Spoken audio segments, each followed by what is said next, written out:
Well, Mr. Sandeep Bhattacharya, patron at the Amateur Astronomers Society and former director of the B.M. Birla Planetarium, is joining us live at this point in time. Sir, appreciate you being here. I hope you can hear me. Mr. Bhattacharya. Very good morning. Good morning, Very sir. good morning. Sir, your analysis of the precipice of this great moment that India has already embarked on and will see the result of by 6 p.m. today. Okay. I see it not as an individual, not only as an individual achievement, but looking ahead in time, space exploration and astronomy per se, it has become so expensive and so manpower heavy, resource heavy domain, that it's have become almost impossible for a single country or a single nation to carry out all those space explorations or path-breaking innovations individually. And it will be, down the years, it will be a consortium of nations throughout the world which will be taking out these kind of activities, exploring Mars, exploring Moon, or maybe exploiting the mineral resources of these heavenly bodies, and it will be a world consortium effort. And India is making a strong claim to be a very strong member of that consortium, with our manpower resources, with our skill sets, and with our technological prowess. So what do you make is going to be the next organic step in ISRO's journey and our space program after the successful landing of this mission today?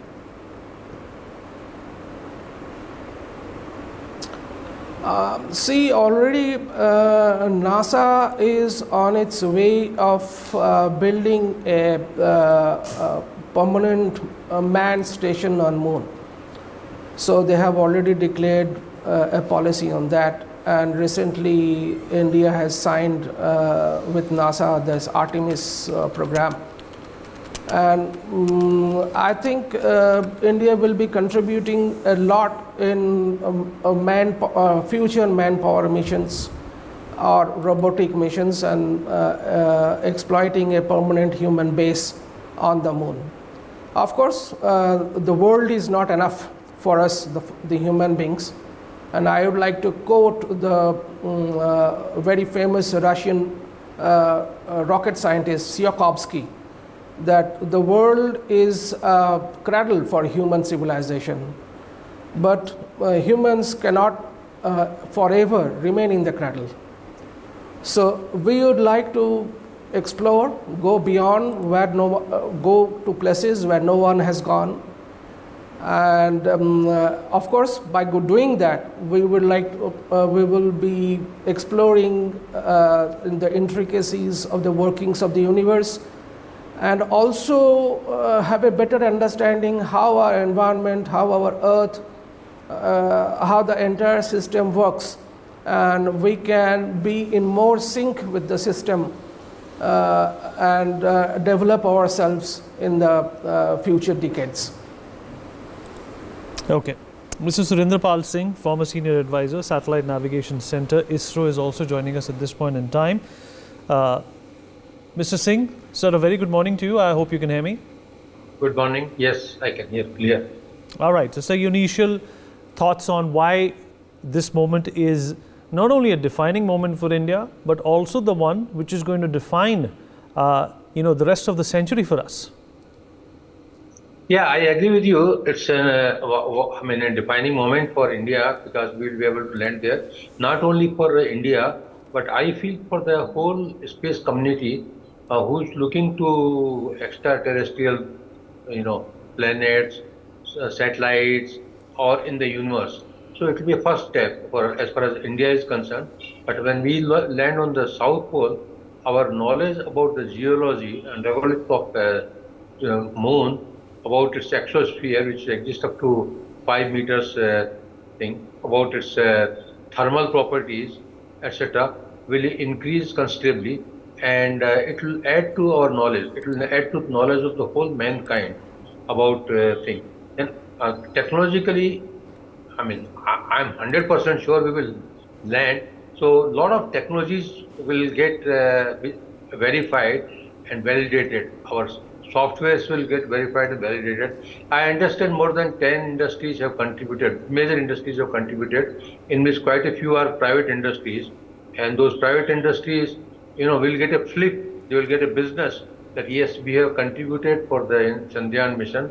And operating the electronics and the systems in the environment of moon are much, it needs much extensive testing design than what we put in the satellites.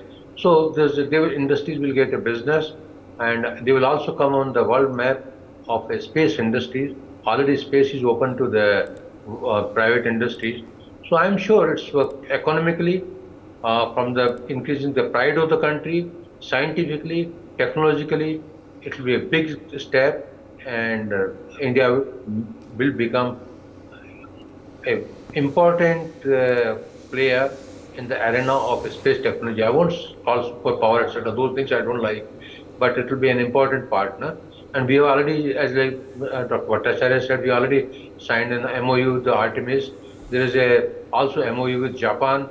We were in friendly terms with Russia. I really felt very sorry that Luna 25 crashed. Otherwise, Luna 25's experiments results would have complemented the Chandrayaan's experiments results. So total thing would have added to the understanding of moon, how moon's origin was there, what are the things there, and future if you want to put an outpost there, what are the things we can do it. It increases. And ISRO has made a 3D model, elevated model of the whole moon using the Orbiter 2, and beautiful photographs have come because from the lander. So all these things together adds to the knowledge of the mankind. Thank you. Absolutely right. Mr. Bhattacharya, coming back to you, sir, if you're there with us. Yes. Yeah. So, there's always, this thought that has crept in, in a number of avenues and consortiums that India is capable of, having this space industry which is ahead of its times and ahead of the rest of the world as well. But yet, when it comes to our defense, when it comes to indigenous manufacturing of, our defense resources, we are still relying on the rest of the world. How is this likely, if at all, going to change that? Already we have seen that our civilization or our society has become space-based. So in our day-to-day experiences, our communications, it is entirely space-based.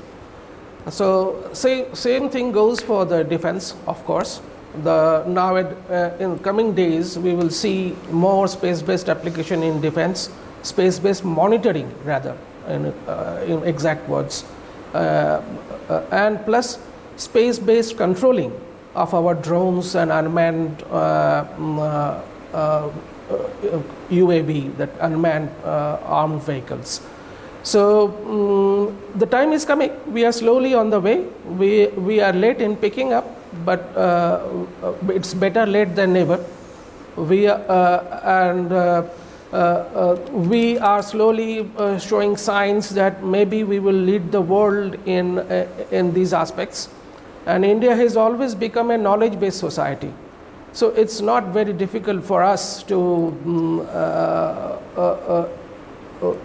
lead in this regard and again become a knowledge superpower and show the world the path to move ahead. All right. Fair point, sir. Mr. Singh, coming back to you, sir. How do you respond to this? That, when it comes to space programs, India is definitely ahead of the world. But when it comes to our defense, when it comes to manufacturing indigenous products that defend the nation, we are still reliant on a number of other countries, including France and Russia. How is this a step in that direction? Well, first of all, I would not like to call it that we are ahead of others. We are meeting our own requirements. Okay, in that requirements, depending on our financial capabilities, industrial base, we have done a progress, which is, in my opinion, worth appreciating. When we started Aryabhat or SLV3, all those things, or RS-125 to today, we have got a Bahubali, which to the rocket GSL Mark III, which has taken to Chandrayaan. Now we have got Chandrayaan, from Aryabhat to Chandrayaan. The journey has been fantastic. So we are, I must say, we are an important player in the arena of space technology worldwide. I will not like to call superpower or anything. Another thing, as far as defense is concerned, I understand now defense production has started in the country. The DRDO is doing, our missiles have done wonderfully well, and some of them are of world class. So, so like BrahMos. So I will say slowly it will come. I don't predict more than 3 to 5 years. In next 5 years, our defense industries also will come to the proper mark where they will meet the requirements. And now also we started exporting the things. We have got a Tejas, so many things. But you can't go 100% on all the aspects. Slowly we are going. As far as space is concerned, we are going for a collaborative program with the ESA, with NASA, with Japan. If I would like to take you back to Chandrayaan-1, where we had 11 experiments, and we had experiments from NASA, we had ESA, we had a small experiment even from Bulgaria, and this, the experiment was a radiation monitoring instrument which was of the size of a small matchbox. When the Bulgarian president visited, it was difficult to tell him where is his experiment in ISRO Satellite Center. I was involved in Chandrayaan-1. So, we have come a long way, and we still the path ahead is quite long, and we will go on going slowly, steadily, and I think we'll reach the peak. For more such videos, subscribe to the NewsX YouTube channel, hit the bell icon.